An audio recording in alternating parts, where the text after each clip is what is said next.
Greetings, everyone. I'm excited to welcome Marty Ringline, CEO and co-founder at Agree.com. Marty, welcome to the show.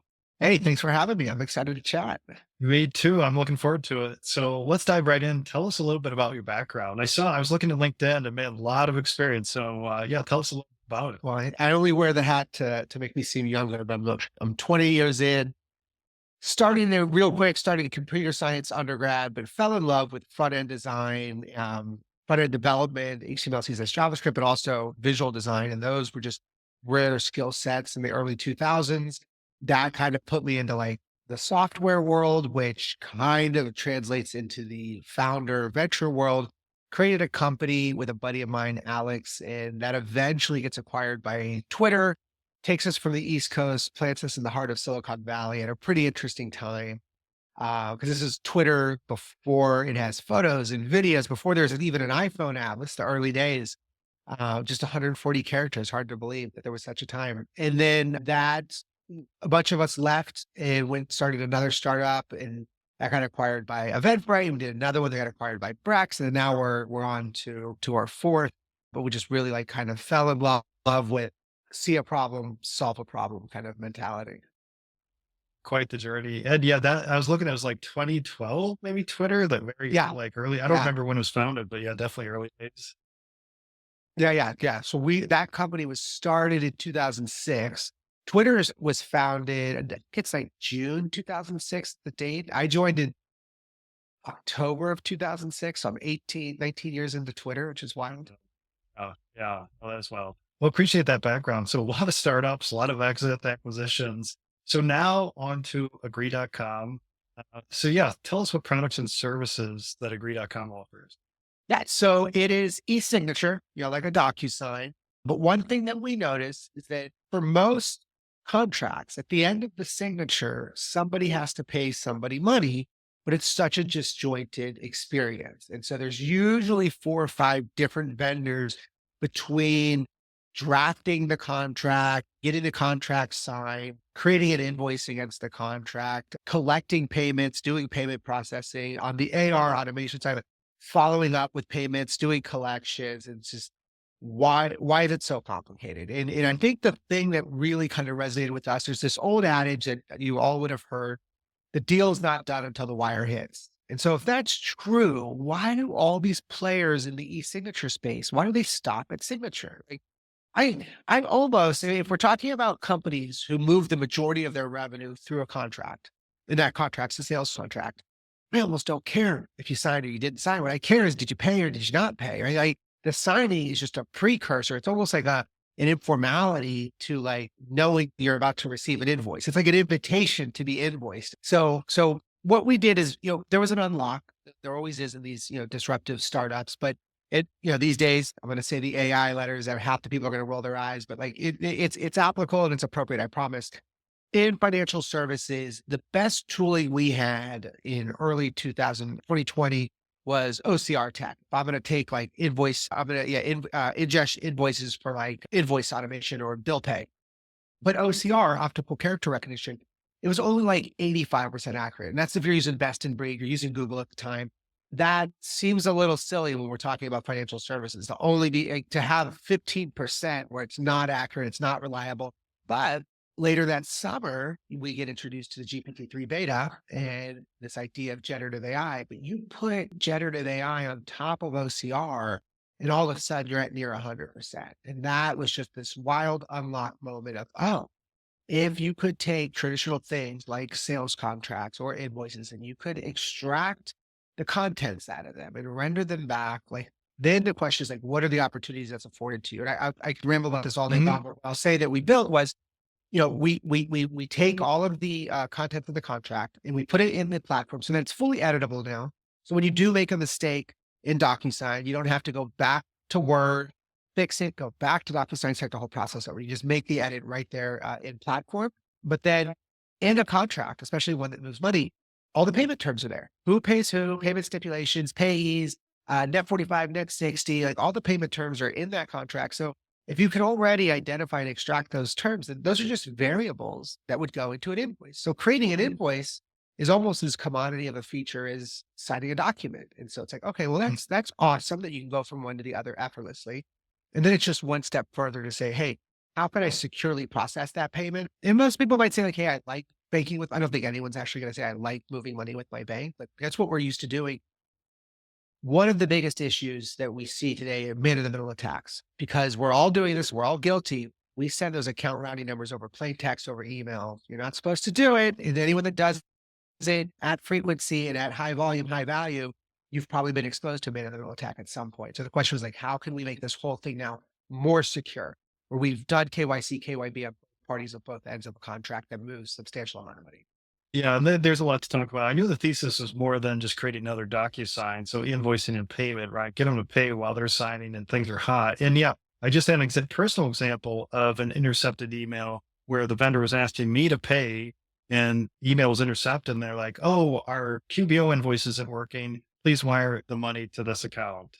So Yep. that just happened a couple weeks ago. So and so like invoicing, I'm very curious, like your ICP, what industries you're going after, because invoicing can be very straightforward. Send me $1,000, sign that contract, or like I live in the SaaS world, it could get very complex. So tell us a little bit about the verticals you're after. Yeah, and I think, one thing when I answer this question, I just have to take us 2 steps back to like Mhm. founder 101.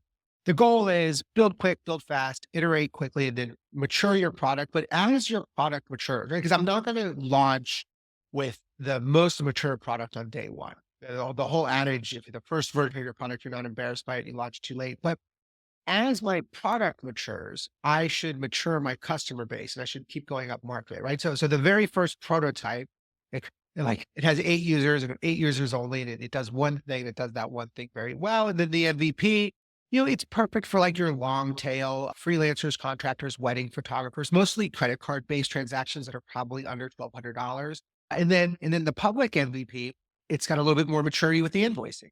And just remember, I didn't even have invoicing 90 days ago. So then to say like, hey, there's some things that we didn't have that we have now, but like recurring payments. Like, hey, that seems like an obvious thing you should have. Integrations into ERPs like Zero, QuickBooks, CRMs like Salesforce and HubSpot, like things that we don't have in infancy that we have in the platform now. And so we'll continue to add more maturity, and then we'll continue to move up market. But the current market that we focus on is the bid market. Traditionally, you don't. I should preface you can use Agree without moving money. If you want to sign an NDA, an LOI, SOW, you don't have to move money. Even if you are moving money, you don't have to move money through us. You can just use the e-signature part. It's completely free to use. But in terms of our ICP, mid-market companies that do between like 1 and 50 million in revenue annually, where that revenue predominantly flows through a sales contract. And again, not because we need to move the money, but more, that's just the pain that we're solving. And these are groups, and the reason the 50 million, it's an arbitrary number, but it's the moment at which an organization doesn't really have a sideload legal, finance, and sales organization. It's kind of like Bob and Tiffany behind you, and you just swivel a chair and like that's how close you are, as opposed to like somebody that's on the 34th floor and 3 states over, who you've never met in real life. So it's where this collaboration is happening a little bit, and where everything in the organization, because all the revenues flow through the contract becomes like the central source of truth. Because we create a little bit of a collaborative environment. And again, I'll stop with this one, but the sales folks are the ones that are kicking off the contract. Now, legal at some point made the template that we all use. But when they kick it off, what legal wants is they want eyeballs into when you modify or change something, when there was a red line. Even if you increase the discount rate from 10% to 15%, they just want to know that it happened. They might not do anything or change anything about it, but they want eyeballs. Obviously, that's obvious. And then obviously finance wants to know once it's executed, right? They need to know if there's an invoice or PO that needs to get created against it. But who actually gets left out of the full loop is sales. Because what traditionally happens is the executed agreement gets handed off to finance. It's usually a manual process to go from DocuSign to create the invoice. Like the DocuSign has no ingestion of the contents. So there's fat fingering, there's human error, there's a lot of problems with that flow as well. But sales wants to know, when was their customer, like when was the invoice created? When was it sent? More importantly, when was it opened? Was it opened? And then was ACH started? Did ACH hit? And then because unless you're a 2-person startup, sales doesn't have access to the company's bank records. They don't know when funds hit the account. So they have to wait for somebody in finance to tell them, which usually happens at the end of the month. Or worse, hey, net 45 came and gone. Your client didn't pay. Now you go track it down. Yeah, I'd love to be in front of that and control more of the relationship I have with my customer. Yeah, that's great. And I want to talk payments. And it's funny, I just had a student, my SaaS community ask about, well, we want to send contracts, but also have them sign and pay at the same time. What do I do? So perfect. Send them Yeah, my way. free.com. So on the payments, so we send the contract, they sign, ready to pay. Have you embedded some backend infrastructure to just have payment flow, or are you saying, hey, customer, just integrate your PayPal account to facilitate it? Yeah, so we don't like that process because we all know what a Stripe is, but most of us don't already have our own Stripe or not using Stripe. And so like that's kind of a headache. So our MVP is actually built on top of Stripe, but we don't require you to have your own Stripe, right? All you have to do is come in, and we use Stripe to do this, but connect your pre-existing bank account where you want the funds to land or where you want to pull the funds from. And then Okay. Agree facilitates the money movement. And then we simply just go from your customer and then move those funds right into your account. And then they just pass through Stripe. And then the nice thing about Agree that you'll all appreciate, no transaction fees. So go have at it. Gotta love that. Yeah, no transaction. That's gonna be Yeah. next. It Yeah. gives the SaaS plus Because revenue. honestly, Yeah. most of our customers are doing higher ticket items, and they like average ticket's probably like 30 to $50,000, and it's all ACH wire at that point. Every now and then you get somebody who wants those bonus miles on their credit card. Yeah. For the most part, and it ACH is it's pretty inexpensive. Yeah, I know as a CFO, I would want to send a 50K contract invoice and then have to pay the transaction fees on top of every one of those. Yeah, send me the wired, the ACH, sometimes, right? Still manual checks out there. So really interesting. So a few facts and figures here. What year did you found agree.com? Yeah, so things have moved fast. It's an early stage startup, so everyone knows, but fully on the digital acceptance side, fully compliant on the e-signature side. But we started built the first prototype to kind of give you the journey Mhm. in January. And the prototype did one thing and one thing only. It facilitated the signing of our own investment vehicle, our SAFE. So for our investors, I can't pitch our investors. We ended up raising a $3 million pre-seed round, but I can't pitch investors on how bad DocuSign is. And then at the end of that, say, oh, here's a DocuSign to invest in the company. So we knew it had to do it. But again, it was a prototype. It only had to do one thing on one type of agreement for 8 institutional investors, but it worked. And we got to make the flex where we told them they all wanted to see a demo. I said, well, you investing is the demo. And literally, if you can't sign, like you can't invest. So Yeah. it's reading your own doc, but it worked, which was great. So yeah, prototype in January, formation of the company in February, raised the round in March, and then building. We had the closed MVP for a bit. We released the public MVP in September, so it's been a month and 9 days. Hit our first 1,000 users in the first 20 days. Now we're at like 1,400, and they just keep. Now it's on to like the first 10,000, and then I think like for us, like the next big milestone moment, like first 10 million of money moved through the platform. So I think so far in the first like 20 days, there were like 3 dozen invoices generated and money starting to move through the platform too. Yeah, a lot of exciting product usage stats to track, like contract signed, money flowing through the platform, which is awesome. And do Well, you the have, most yeah, important one is if we understand the contents of a contract, and I know what we call contract value. So you send me a contract, I have to pay you $10,000. So the value of the contract was $10,000, but I might not have used Agree platform to move that because we don't get in front of the money. So if you don't want to use Agree to move the money, that's fine. You don't have to. We still expose the account routing number securely so that you can go to your bank and do it the other way. But that's total contract value, but total processing volume, like the amount of money moved to the platform. We want the two on top of each other. We want them to be as close to one as possible. They'll never be one, but even if we got like 3 to 1, like we're doing mhm, really good. yeah, makes sense. And then do you have a headquarters location right now? It's early 2024, or are you just all virtual? Yeah, we're fully remote team. I'm based in New York. My co-founder's based in San Francisco, and then the rest of the engineering team's pretty remote all over. Oh, We almost have a 24-hour dev cycle because our CTO's in Hawaii. His wife's finishing her PhD at the University of Hawaii, so he's got a nice location there. Our other senior engineers in London. So between all of us, it's like a 24-hour clock, which I covered. love. We just need Yeah, somebody in like Indonesia, and then we've got it fully covered. yeah, that sounds good. And what's the current team size then? 6, yeah, lead in me. Okay. We always like to see because I think DocuSign's at 6,000 now, so we always like to say that 1,000 times better experience, even though they have 1,000 times more employees than we do. Yeah, big difference. That's awesome. And then you mentioned 1,400 users. Anything else you want to share around revenue ranges, ARR ranges right now? No, because it's new. The biggest thing we're tracking just number of users coming in, and then obviously number of signatures. So how many people coming? Because a lot of people like they hear about it, they want to give it a test try. I think the most fun thing for anybody that is listening, that they just kind of jump in because you're thinking like, oh, I don't have a contract to send, but I'm curious how this thing works. We have a bunch of templates, so just get in, start playing around with an NDA, an LOI, or YC safe. The other thing I'll say on templates too, most of our organizations, if you are one of these groups that are doing sales contracts where money moves through the contract, you probably have a few templates of your own. And I'm gonna guess somewhere around a half dozen, at least 2 or 3. Just what we do is like, we'll white glove you. Just send us an email. I'll take those contracts, Word docs, whatever they are, and then we'll just load them up, put them into your account. So as soon as you log in, your account, your contracts are all ready to go in the Agree platform. And all you really have to do, assign counterparties and just send and get going. Makes the startup flow and like the switching costs like super easy. Because our big pitch is the East Side is part is just completely free. So if you're Mhm. paying for DocuSign, you probably don't love DocuSign. We always say today's the last day you'll have to pay for DocuSign again.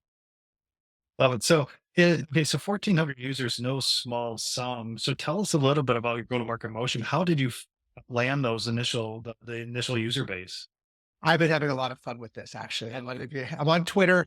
I'm live tweeting the whole thing. A lot of fun guerrilla tactic markets. A lot, but the short answer is just go to where the customer is. Be loud and proud. Be a walking billboard. So I'm in New York City. There's no shortage of WeWorks here. It's the home of WeWork. And if I'm going to work somewhere, I might as well work where there's a customer base in large quantity. So there's actually 52 WeWorks in New York. There's 52 weeks in a year. I go to each one every week. I hit a ball in an entire year. And every WeWork kind of is on average about 4 to 5 floors. So it's kind of a lot to hit.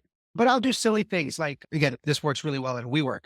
I will show up once a week with 3 boxes of Dunkin' Donut donuts, and I will, open the lid, put a little agree, logo on one, a little agree value prop on the other, another agree. I put them up and then I leave them out, and it's just free advertising because the WeWork community is like, hey man, you're bringing free stuff, do whatever you want. And then everyone loves free donuts. And then what I have to do is every hour I go around and I have to move the donuts around because the WeWork staff's super fast on like throwing away an empty box. But Oh, yeah. I want my little ad up as long as possible.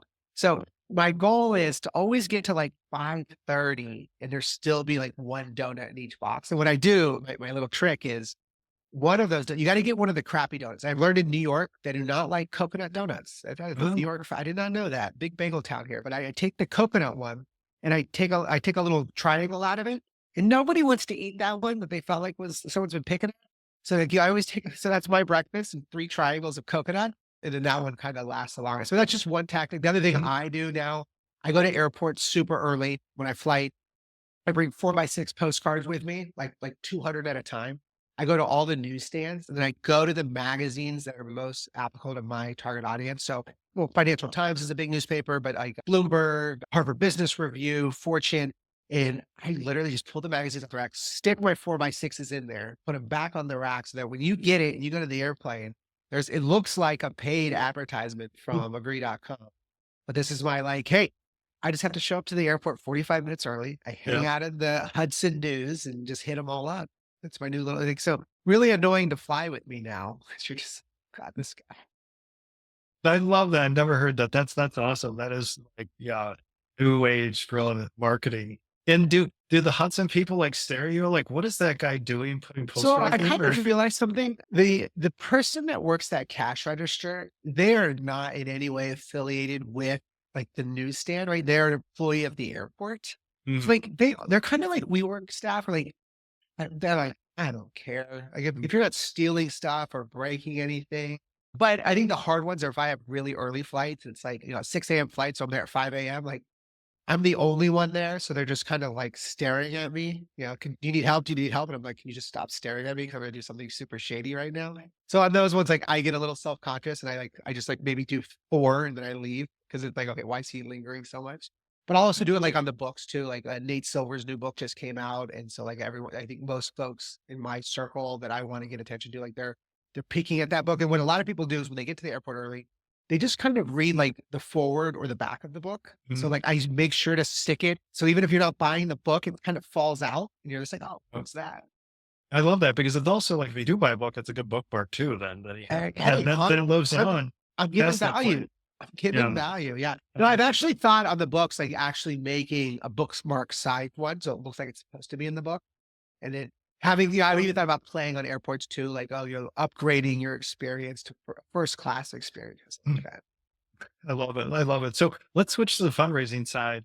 And so it looks like just raised or this year 3 million pre-seed round. So it sounds based on the evolution of events, the chronology that you knew right away. We're going to start this company, raise some capital, and kick it on. So tell us a little bit about your thought process there.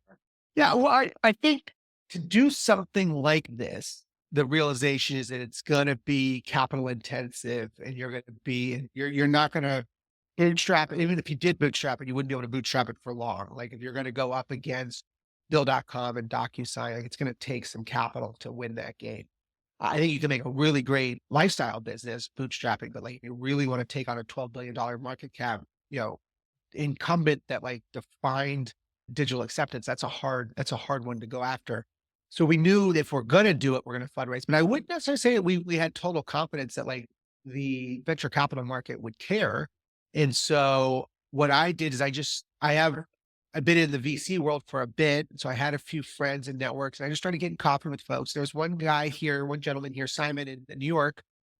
He got coffee with me and we're just catching up. I'm not pitching him. He's not pitching me. We're just getting to be buds. We have like just 6 minutes left in our little like 45-minute block. And I was just like, hey man, you want to hear something kind of crazy? Something I've been thinking about. And what I wanted to do is really not get an investment. I wanted him to talk me off a ledge. I want to be like, no, this is the dumbest thing I've ever heard, Marty. Or like, don't do this. Don't waste your time and your money.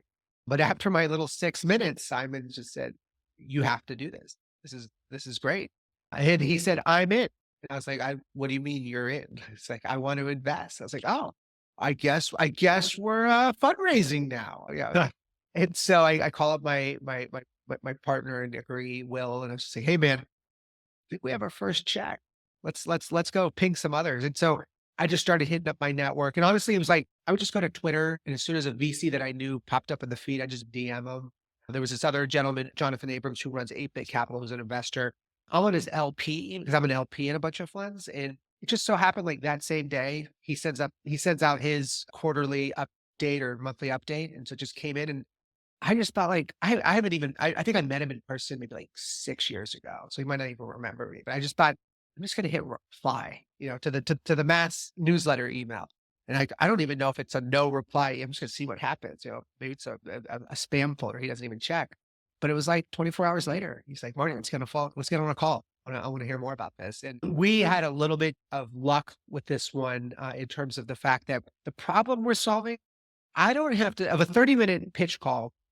I don't have to spend any time explaining what the problem is. They all get it. They're all annoyed. They're just like, yeah, I hate dealing with my bank. And they all sign contracts and they all move money. Just those are investment vehicles, like a safe, and the money is like, they're paying the investment.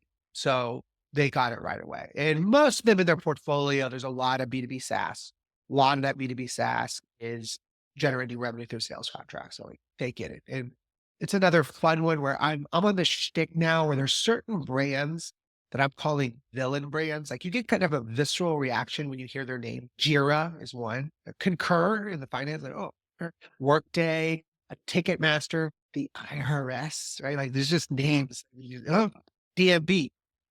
DocuSign is kind of in this camp. Or when I say, like, I went to this conference and I said, my opening line was, today's the last day you'll ever pay for DocuSign. And the crowd like was cheering. Like they were cheering for my like sales pitch. I was like, well, wow, this really lands.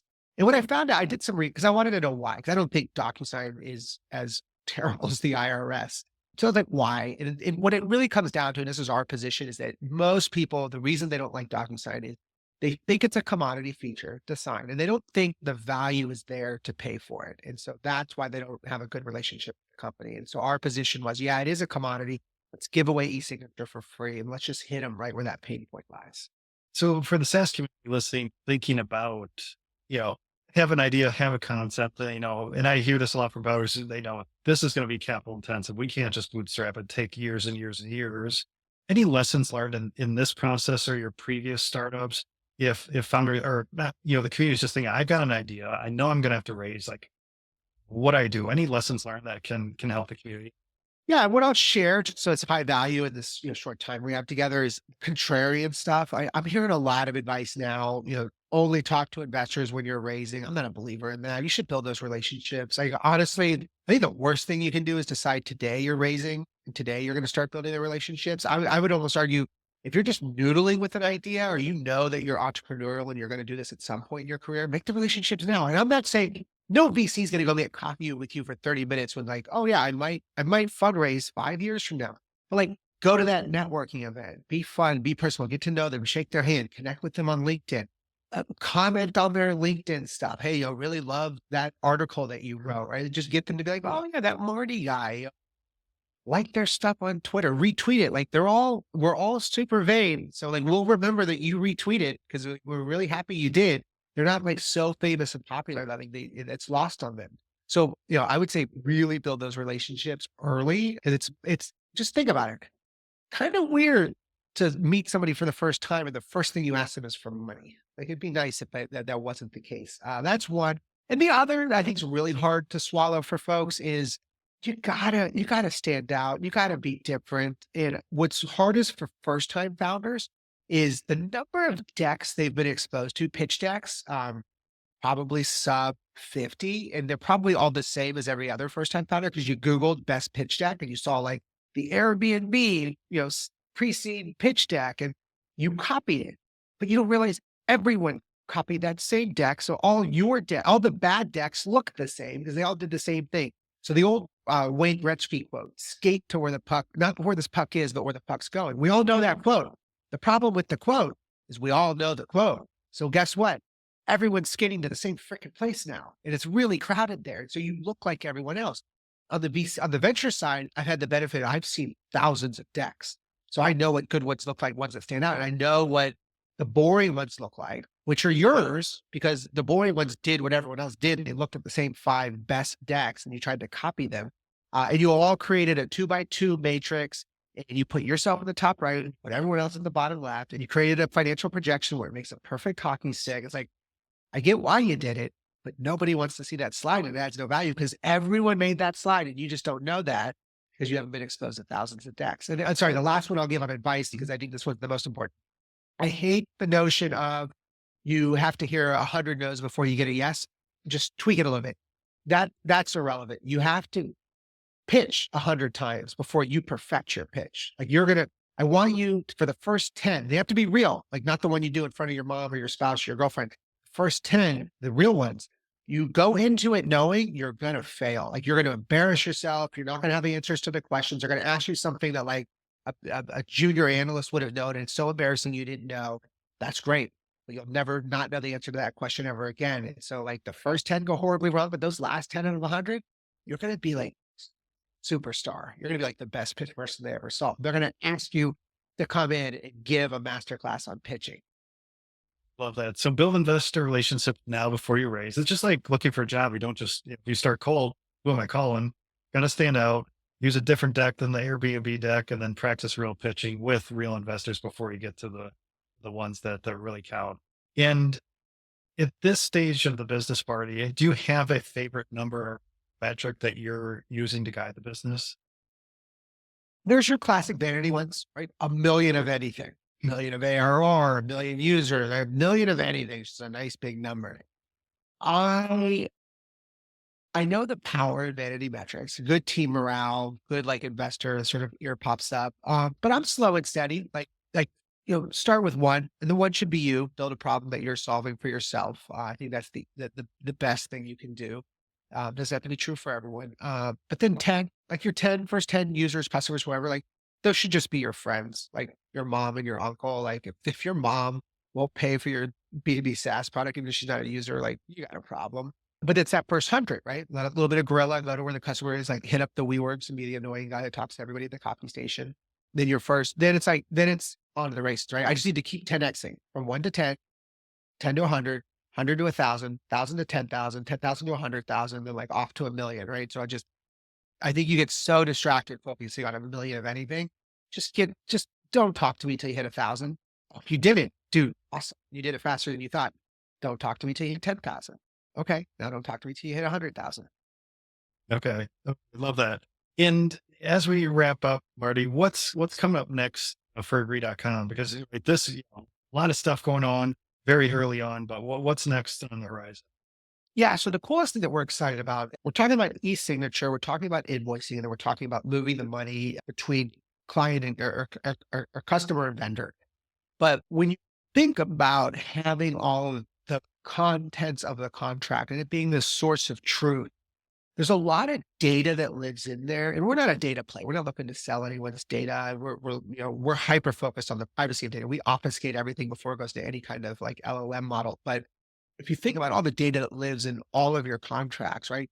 You we know as a platform the open close rate. We know the velocity of signature. We know when you do edit at that discount rate from 12 to 15%, that it closes faster, that they sign and they pay quicker. Like those are all very interesting data points. You end up having enough insights into an organization, even like who paid, what type of customers pay late, which ones pay on time, which ones pay early, which ones don't pay at all, to sign and they don't even have any intention of going forward with the contract. It ends up becoming a little bit more like CFO tooling. And you solve these pain points for the sales team, but you end up becoming a very valuable asset to the finance team. And that's what we're really excited about. So most of what we're building towards is ARAP automation. We think that's really the pain to solve. We just go in through e-signature and helping the sales team move through the funnel faster. Because at the end of the day, the organization, especially if it's a company where all the revenue moves through a contract, like that's all they want. They just don't, they don't want it moving slower. They don't want themselves to be the bottleneck. And if the customer is being the bottleneck, they want to help get them through that as fast as possible. I love that. Yeah, there are a lot of good data you can collect to see to optimize that entire process. So love that. Plus the automation coming. So Marty, really appreciate your time sharing experiences today. If listeners would like to learn more, where should we send them online? Go to agree.com. We got a nice little 5-letter domain name. So head over there. And then I'm just Marty at agree.com. Like email me. I will handhold you through the process. Do not feel like I'm too busy like that. You get the CEO direct response. I will manually put your contracts into the platform for you and make sure you have a great experience. Perfect. I love that. So if you'd like to learn more, check out agree.com or just email Marty at Marty, Marty at agree.com. So again, Marty, appreciate you coming on the show today. Hey, thank you, man. I appreciate it.